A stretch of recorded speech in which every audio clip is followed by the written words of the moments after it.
একটি দুটি নয়, একবারে ৮টি স্ত্রীকে নিয়ে একই ঘরে থাকেন এক ব্যক্তি। শুনতে অবাক করার মতো হলেও থাইল্যান্ডে এমন এক যুবকের সন্ধান পাওয়া গেছে। ৮ বিয়ে করা ওই যুবকের নাম স্যারট। বেশ কয়েকদিন ধরে সামাজিক যোগাযোগ মাধ্যমে ভাইরাল তিনি। জানা যায় স্যারট পেশায় একজন ট্যাটু শিল্প। তার দাবি ৮টি স্ত্রীকে নিয়ে সুখে সংসার করছেন তিনি। এমনকি স্ত্রীদের মধ্যে পরস্পরের কোনো অশান্তিও হয় না।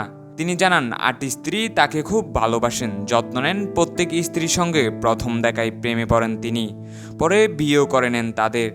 প্রথম স্ত্রীর সঙ্গে এক বন্ধুর বিয়েতে গিয়ে আলাপ হয়, প্রথম দেখাতেই প্রেম, তারপর বিয়েও করেন তাকে।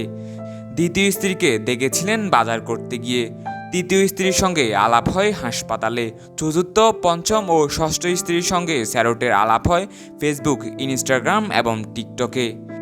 দেশটির স্থানীয় গণমাধ্যমে দেওয়া এক সাক্ষাৎকারে তিনি জানান তার প্রথম স্ত্রীর এক সন্তান রয়েছেন, তার 2 স্ত্রী এখন অন্তঃসত্ত্বা। তিনি বলেন, সব স্ত্রী সৎ থাকতে বলেছি, যদি তাদের কারো পছন্দ হয় তাহলে সরাসরি এসে আমাকে বলতে বলেছি। এমনটি জানতে পারলে আমি তাদের 3 বার জিজ্ঞেস করব, যদি তারা হ্যাঁ বলে তাহলে তাদের আলাদা হয়ে যেতে বলবো। তবে তিনি জানান তিনি খুবই ধনী নন, তিনি সামান্য একজন ট্যাটু শিল্প। তার স্ত্রীরা প্রত্যেকেই কিছু না কিছু করেন, ফলে সংসার চালাতে কোনো সমস্যা হয় না।